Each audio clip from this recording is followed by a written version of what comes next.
we continue reading from the introduction of Chaitanya Charitamrita.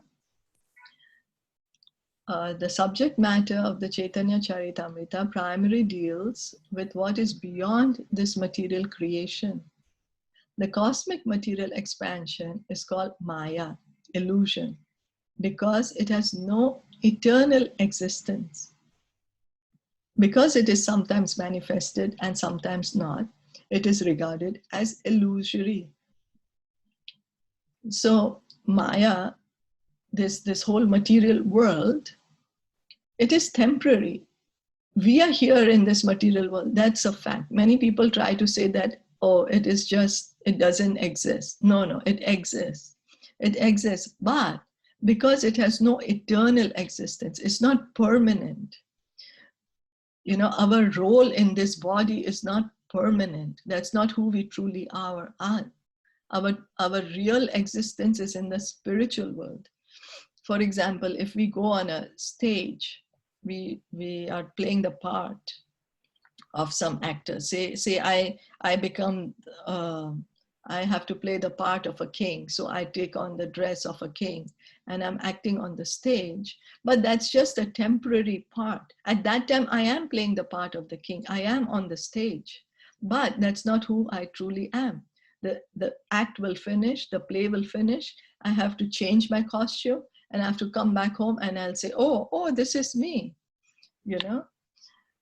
So although during the time when I'm on the stage, I get into that part, but that's not who I truly am. So in this same way, this material world, it is not that it's not existing, it is existing.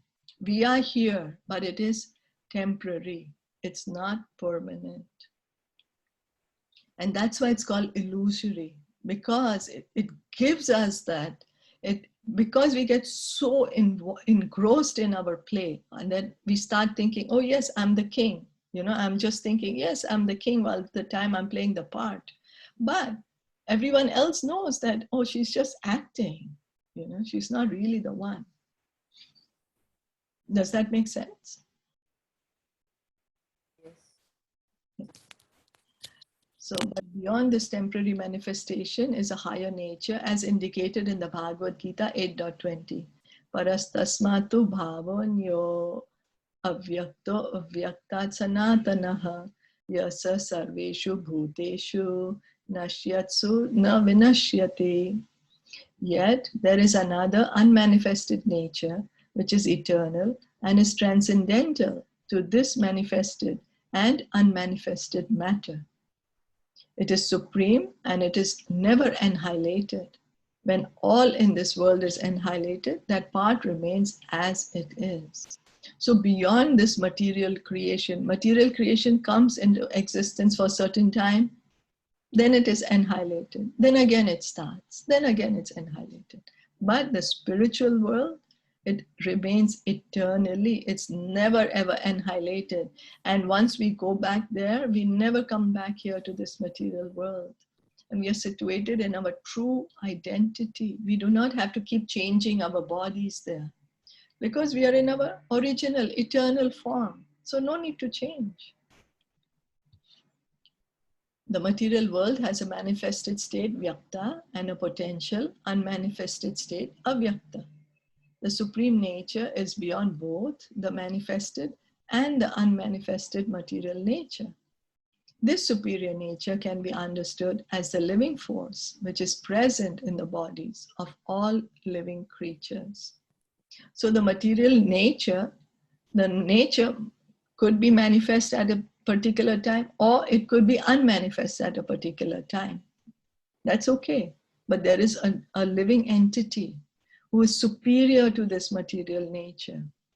We, the living entities, we are actually superior to this material nature. Why? Because we are conscious.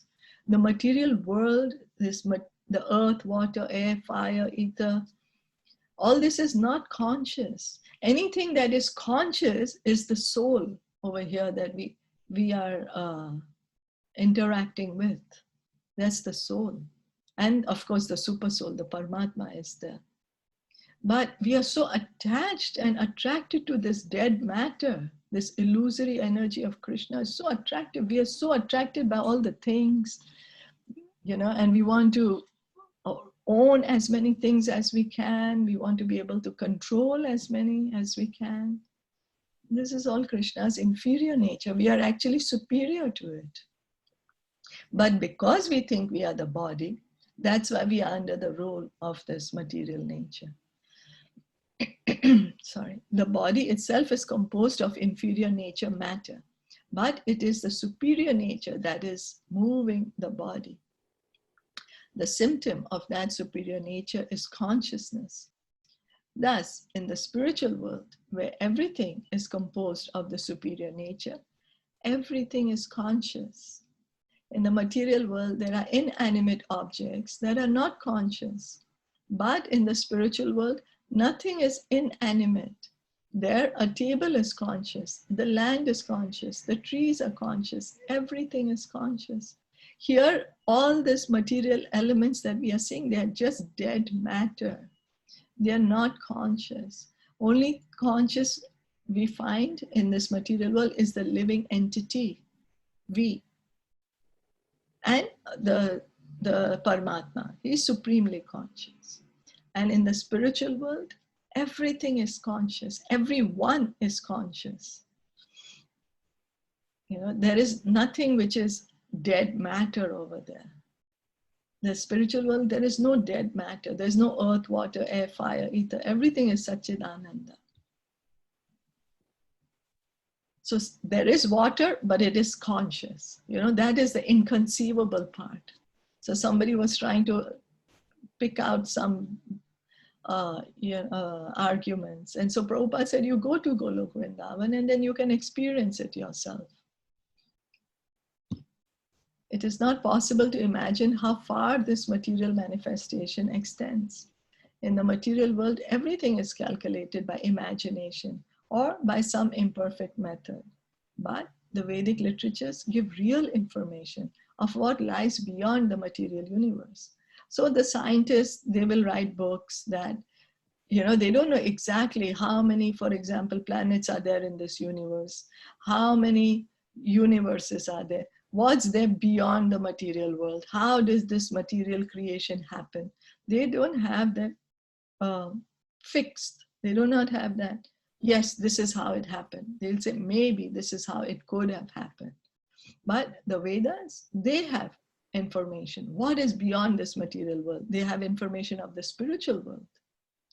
Since it is not possible to obtain information of anything beyond this material nature by experimental means, those who believe only in experimental knowledge may doubt the Vedic conclusions. For such people cannot even calculate how far this universe extends, nor can they reach far into the universe itself.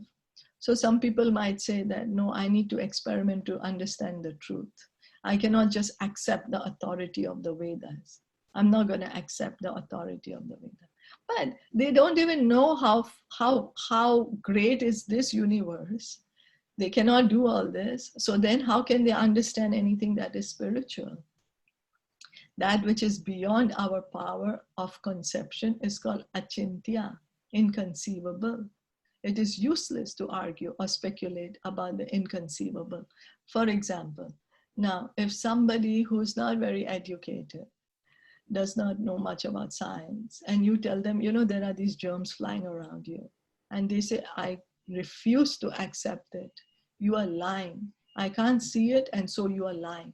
But because you have studied science, so you know about it, and then you will say, how? I'm not going to break my head with this person. You'll try to convince him, yes, see, there are germs, and you need a microscope to see it, but you don't have a microscope at that time. And then the person refuses to believe you. Then you'll say, okay, let him be. He doesn't want to understand. He doesn't want to expand his knowledge. That's up to him then. Good luck to him. So it's useless to argue or speculate about the inconceivable. Same. Somebody really does not want to believe in the spiritual world. We can't break our head with them, If something is truly inconceivable, it is not subject to speculation or experimentation. Our energy is limited and our sense perception is limited. Therefore, we must rely on the Vedic conclusions regarding the subject matter, which is inconceivable. So if we try to understand everything with our mind, which is very, very imperfect. Our senses are imperfect. We are always committing mistakes and we are always cheating. So if we just rely on ourselves to understand the truth, we will never be able to understand the truth. We have to hear from the authorities. We have to hear from the Vedas. We have to hear from the people who have seen the truth. Brahmaji saw Lord Krishna. He saw Golok Vrindavan, and that's how he spoke the Brahma Samhita. So it's like when we are in school, we are just starting our kindergarten, and then the teacher says that you study ABC and this will help you. But at that time, if we just argue with the teacher, no, I know better than you, I'm not going to study, then what's going to happen? We won't progress. As we grow older, we won't know how to read and write.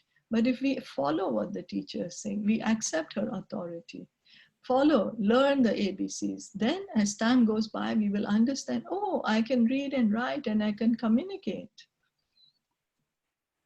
So knowledge of the superior nature must simply be accepted without argument. How is it possible to argue about something to which we have no access? The method for understanding transcendental subject matter is given by Lord Krishna himself in the Bhagavad Gita, where Krishna tells Arjuna at the beginning of the 4th chapter, Imam vivashvate yogam proktavan aham avyayam vivasvan manave praha manur ikshvakave abravit. I instructed this imperishable science of yoga to the sun god Vivasvan, and Vivasvan instructed it to Manu, the father of mankind, and Manu in turn instructed it to Ikshvaku, Bhagavad Gita 4.1. So in this verse, Krishna is saying that the science of Bhagavad Gita, it was not the first time that he was speaking the Bhagavad Gita to Arjuna. Krishna had spoken the knowledge of Bhagavad Gita before also. He keeps repeating it as time deteriorates, the message gets lost, and so he again repeats the same message. So he's saying he instructed this imperishable science yoga to the sun god Vivasvan. And then Vivasvan spoke it to Manu. Who's Manu? Manu is the father of mankind. And then Manu spoke to his son, Ikshvaku. So this is how we have to understand the spiritual knowledge. It has to come from authority. This is the method of parampara or disciplic succession. Similarly, Srimad Bhagavatam explains that Krishna imparted knowledge into the heart of Brahma, the first created being within the universe. Brahma imparted those lessons to his disciple Narad, and Narad imparted that knowledge to his disciple Vyasadeva. Vyasadeva imparted it to Madhvacharya, and from Madhvacharya, the knowledge came down to Madhavendra Puri, and then to Ishvara Puri, and from him to Chaitanya Mahaprabhu. So we can see that this is the way that we receive spiritual knowledge. The beginning has to be Krishna, because he's the one who has perfect knowledge. He is beyond any mistakes. He's beyond any limitations. He does not cheat. He does not have the cheating mentality.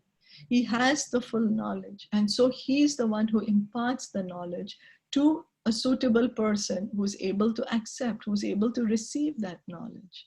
So he gave the knowledge to Brahmaji. Brahmaji spoke it to Narad Muni. Narad Muni gave it to Vyasadeva. You know, this is how it's coming.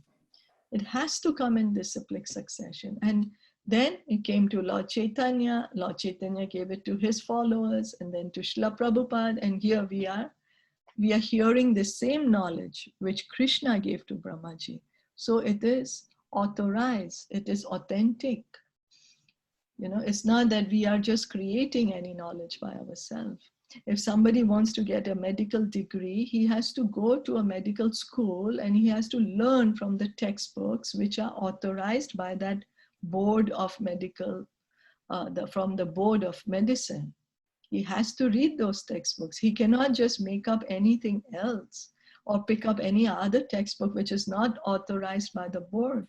Even if he reads those textbooks, but because it's not authorized by the board, he will not get a medical degree. He will not be a trained, he will not become a trained medical student, a trained doctor.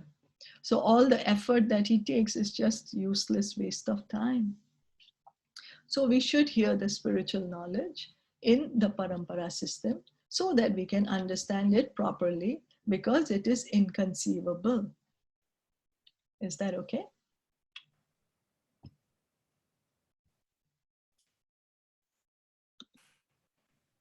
Yes? So we can stop here for Chaitanya Charitamrita today. Shri Chaitanya Charitamrita ki Jai, Shla Prabhupada ki Jai, Gaura Premanande, Hari Hari Bol, Hare Krishna.